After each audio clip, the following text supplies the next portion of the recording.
안녕하십니까? 잘 주무셨습니까? 식사는 잘 하십니까? 저희들이 이런 인사말들을 평소에 주고받습니다. 늘 가까이 지내는 사람들과 만나면 아주 편안하게 인사하고요. 오랜만에 어쩌다가 만나는 사람이 있어도 우리는 스스럼 없이 이런 인사말을 건넵니다. 때로는 그냥 습관적으로, 무의식적으로 이 말을 건네기도 하죠. 심지어는 서먹서먹합니다. 잘 모릅니다.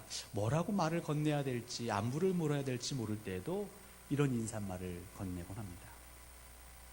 그런데 이 인사말이 사실 너무 중요하죠. 여러분, 안녕이라는 단어 어떤 의미가 있습니까? 안녕이라는 단어에는요, 아무 탈이나 걱정이 없이 편안하다, 이런 의미가 있습니다. 세상을 살아가는 사람들을 유심히 보십시오. 그분들은요, 이 안녕을 위해 삽니다. 아무 탈 없이 살고 싶어서, 걱정 없이 살고 싶어서 그렇게들 뼈가 부서져라 일합니다. 그 자녀들 너희들 안녕하게 살게 해줄게, 그래서 학원 보내고 사교육 시킵니다. 이 안녕이라는 게 매우 중요합니다.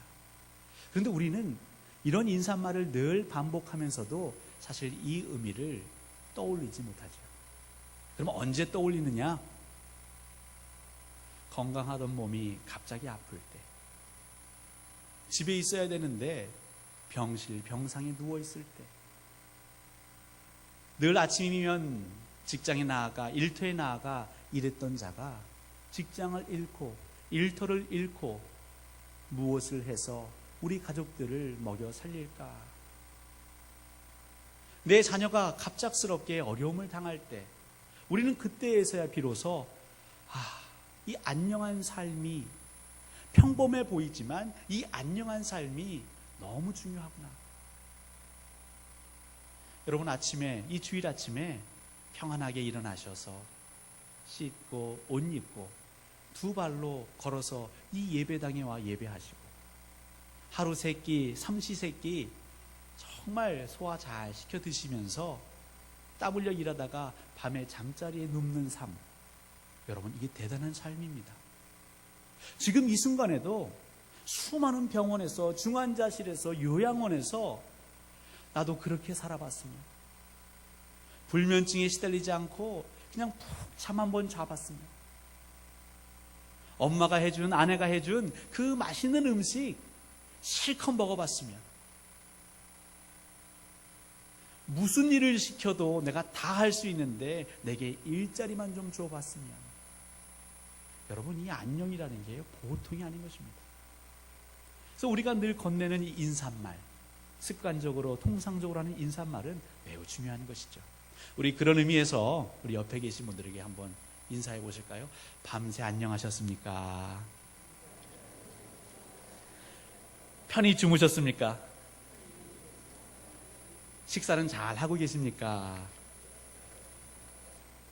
예.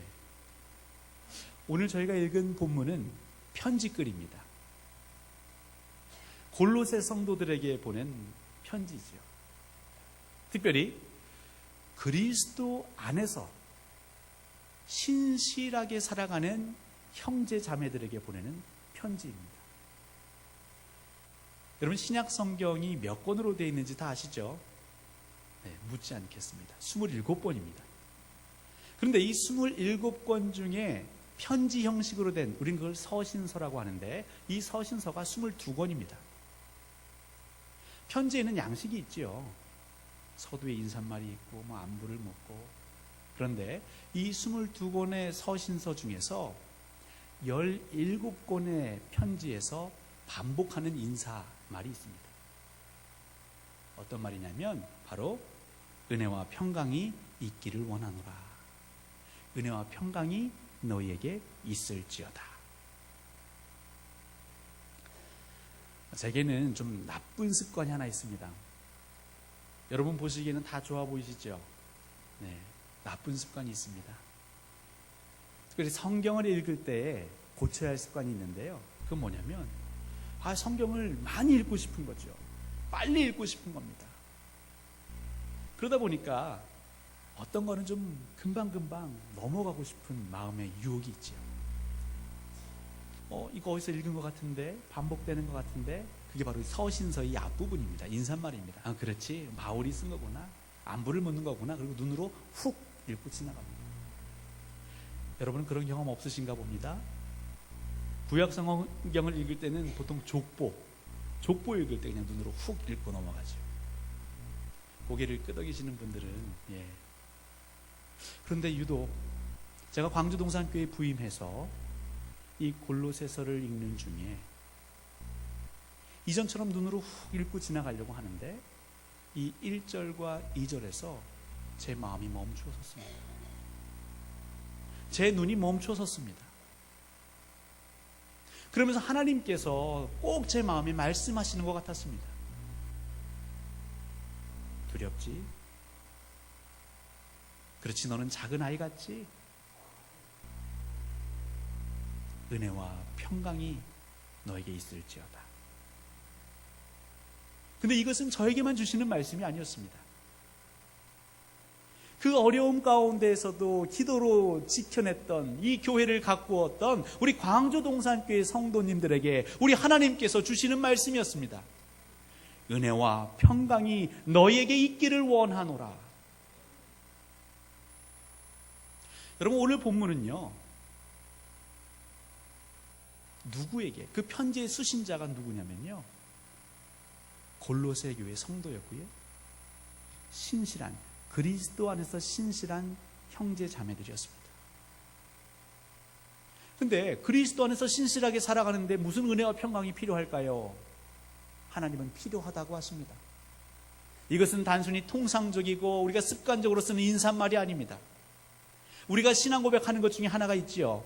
모든 성경은 하나님의 감동으로 된 것으로, 그냥 기록된 게 없습니다.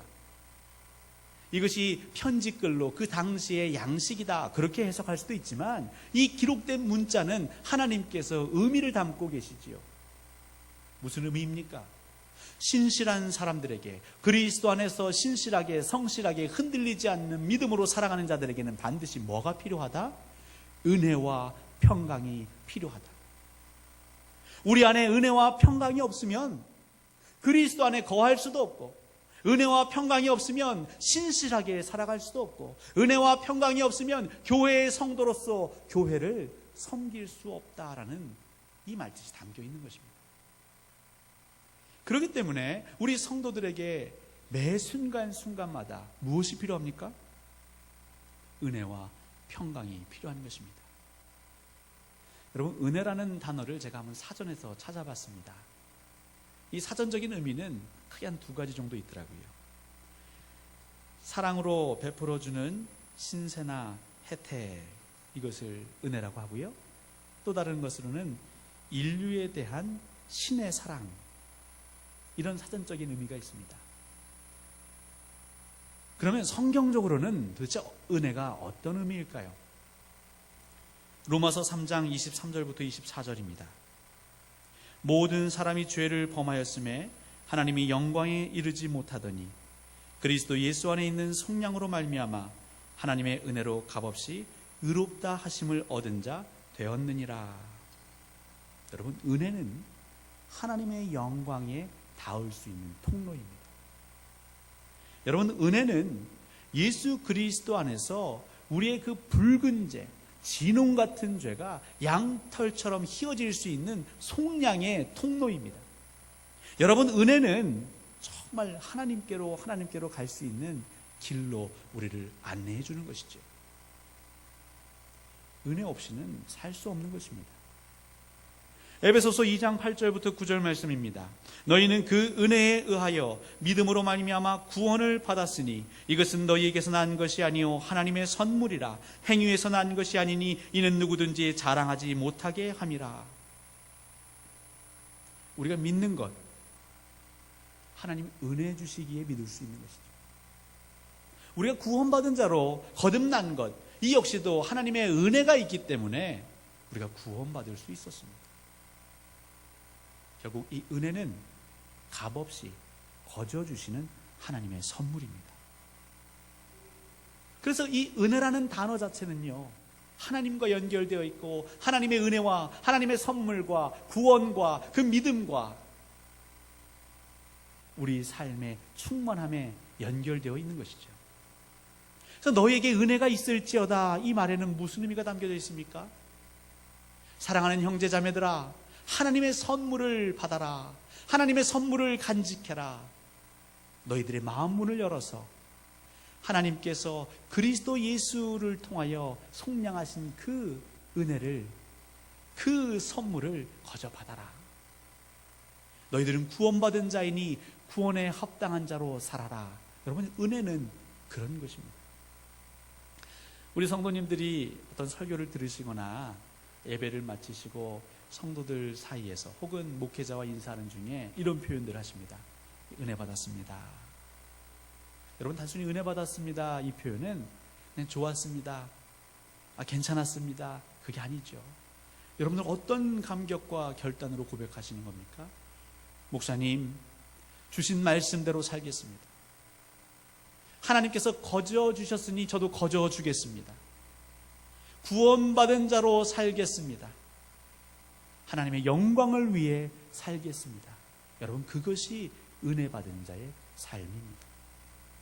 하나님은 그리스도인들에게 그 은혜가 있어야 한다. 매 순간순간마다 이 결단이 있어야 한다. 그래야 이 거친 세상, 험한 세상에서 우리의 믿음이 흔들리지 않겠지요. 그러면 은혜 받은 자의 삶은 어떨까요? 만사 형통할까요? 시온의 대로가 딱하니 열려 있을까요? 현실에서는 그렇지 못한 것 같습니다. 예수 그리스도께서 요한복음에서 말씀하십니다. 15장 18절부터 19절입니다. 세상이 너희를 미워하면 너희보다 먼저 나를 미워한 줄을 알라. 너희가 세상에 속하였으면 세상이 자기의 것을 사랑할 것이나 너희는 세상에 속한 자가 아니요 도리어 내가 너희를 세상에서 택하였기 때문에 세상이 너희를 미워하느니라. 세상이 너희를 미워한답니다. 여러분, 의대받은 자로서 그리스도 안에서 결단하며 구원받은 자로 살아가려고 하다 보니까 어떤 일이 벌어지느냐? 우리 주위를 둘러싸고 있는 세상이 여러분들을, 저를 미워한답니다. 미워하는 자에게 어떻게 해요? 우리 조상들은 떡 하나 더 줬지만요, 이 세상은 못 살게 군 거죠. 어떻게 해서든지 그 은혜에서 벗어나도록, 그 믿음의 고백에서부터 벗어나도록, 구원받은 자가 아니라 정말 낙심하고 하나님을 부정하는 자로, 성령을 회방하는 자로 우리를 끊임없이 흔들어대는 것이죠. 요한일서 3장 13절 말씀입니다. 형제들아, 세상이 너희를 미워하여도 이상히 여기지 말라. 이 말씀을 뒤집어 보면요, 형제들아, 세상이 너희를 미워하는 것은 당연하다. 복음으로 살려고 하는, 의로움으로 살려고 하는, 진리대로 말씀대로 살려고 하는 그리스도의 형제들아, 사랑하는 자녀들아, 너희들이 세상을 살아갈 때에 세상이 너희의 걸림돌이 되고 올무가 되고 시험이 되는 것, 그건 지극히 당연한 것이다. 그것으로 염려하지 말고 스트레스 받지 말아라. 오히려 복음으로 산다라고 하는데 세상으로부터 미움받지 않고 어려움 당치 않는, 환난과 역경이 없는 그것이 이상한 것이다. 마태복음 5장에서는 뭐라고 말씀하고 계십니까? 예수 그리스도께서 산상수훈에서 이렇게 말씀하십니다. 의를 위하여 박해를 받는 자는 복이 있나니 천국이 그들의 것임이라. 하나님 말씀대로 살면 박해를 받는다는 말씀이죠. 우리는 박해를 받습니다. 근데 이것이 예수 그리스도 이후에만 그랬을까요? 아니요. 시편에도 시편 기자는 이렇게 고백합니다. 94편 3절입니다. 여호와여, 악인이 언제까지 개가를 부르리이까? 악인이 언제까지 승전가를 부르리이까? 악인이 언제까지 나는 잘 되었다, 나는 잘 되었다, 너희는 안 되었지라고 우리를 조롱하고 힐난하리이까? 여러분 주위에서도 그런 경험들이 있으시잖아요. 정말 하나님을 사랑하기 때문에 내 시간을 드립니다. 내 땀과 노력을 드립니다. 물질을 드립니다. 헌신합니다. 그런데 집안에 우환이 찾아옵니다. 아이가 아프고요. 내 건강이 상하고요. 내 일터의 사업장에 문제가 생깁니다. 나는 어떻게든지 말씀대로 살아보려고 세상의 법을 따르지 않고 불법을 따르지 않고 불의하지 아니하고 정직하게 살아보려고 애쓰는데 세상에서는 세상의 법을 따르는 사람들이 우리를 보고 비난하고 비웃으며 우리를 조롱합니다. 하나님이 정말 계시기나 한 거냐? 그렇다면 너는 복을 받고 나는 벌을 받아야 되는데 왜 나는 부자가 되느냐? 왜 나는 늘 승승장구하느냐? 하나님이 안 계신 것 아니냐? 여러분, 예나 지금이나 앞으로나 이 세상은 우리를 끊임없이 괴롭힐 것입니다. 흔들 것입니다. 우리가 믿음에서 떨어져 나가도록, 은혜에서 떨어져 나가도록 계속해서 우리를 흔들어 댈 것입니다. 우리 마음에 염려하고 근심해서 마음밭에 뿌려진 그 말씀의 씨앗이 뿌리를 내리지 못하고 말라버리도록 원수마귀는 우리를 흔들어 댈 것입니다. 바로 그렇기 때문에 우리에게 무엇이 필요한 것입니까? 평강이 필요한 것입니다. 은혜로 살지만, 믿음으로 결단했지만, 구원받은 자로 살려고 하지만 그 순간순간 삶의 현장에서 우리가 두 발 딛고 쓰러지지 않고 다시 일어설 수 있는 것은 하늘에서 내리는 그 평화, 그 평강, 그 희락이 있어야 하기 때문인 것이죠. 여러분, 우리는 힘들 때마다 누구를 떠올립니까? 욥을 떠올리지요. 욥은 동방에서 의로운 자라 칭함받던 자입니다. 그에게는 아들이 7이요 딸이 3이 있었습니다. 아버지가 부자여서 그런지 자녀들도 넉넉했나 봅니다. 그들이 생일을 맞으면 친구들을 불러서, 지인들을 불러서 아주 성대하게 생일잔치를 열었습니다.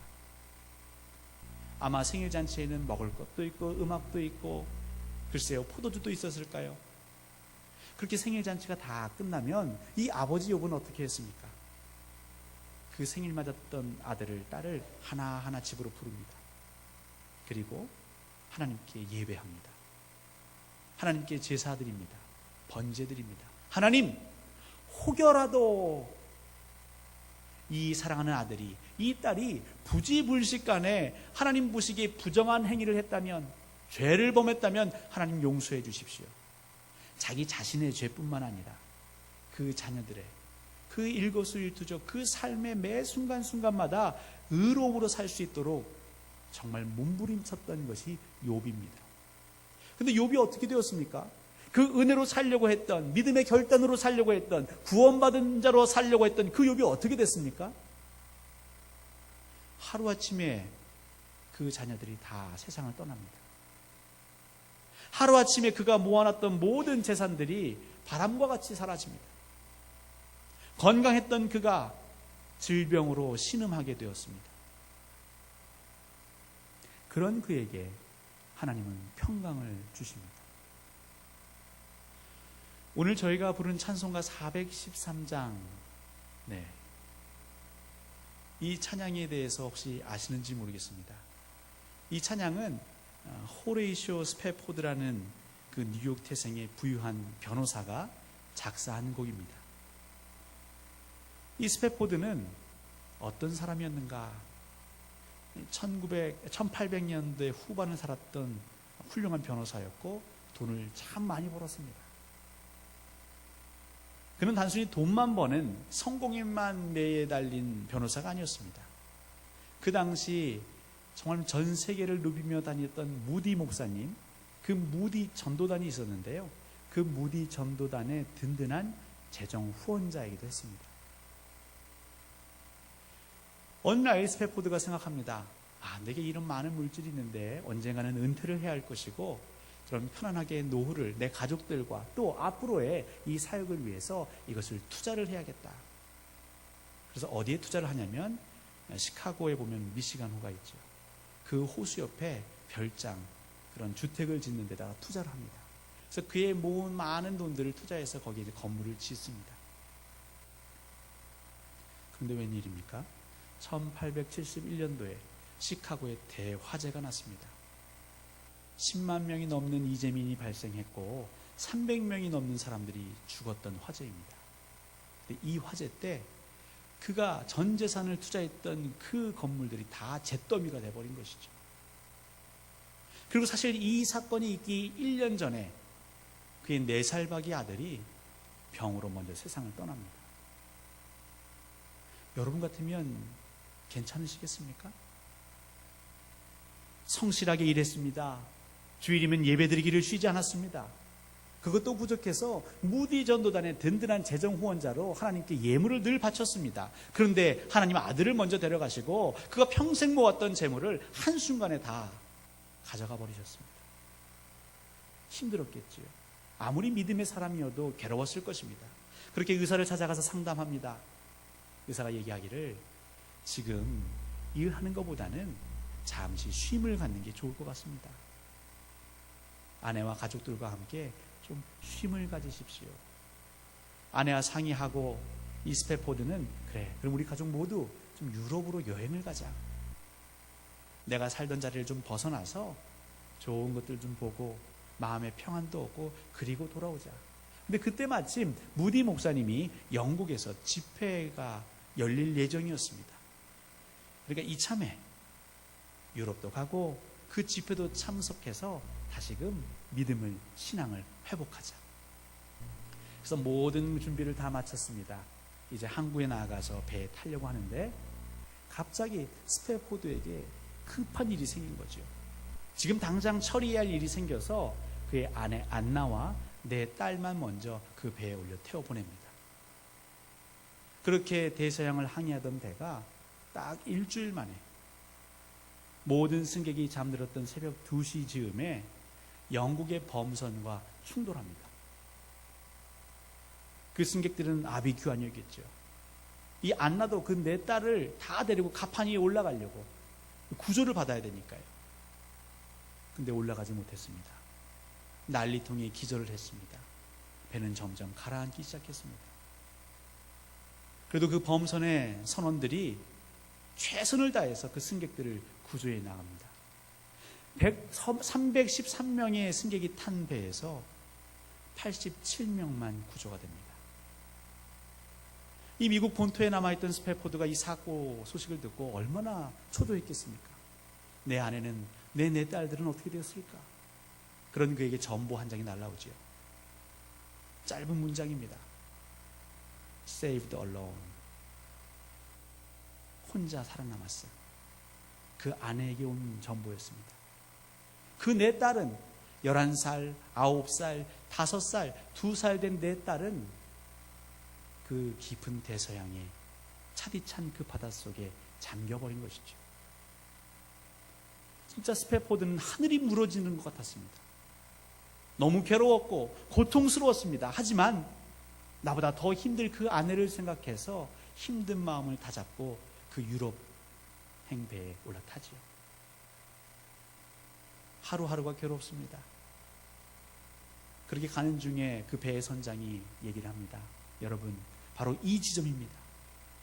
바로 이 지점에서 사고가 났고 그 수많은 생명들이 다 그들의 가족 곁을 떠나게 되었습니다.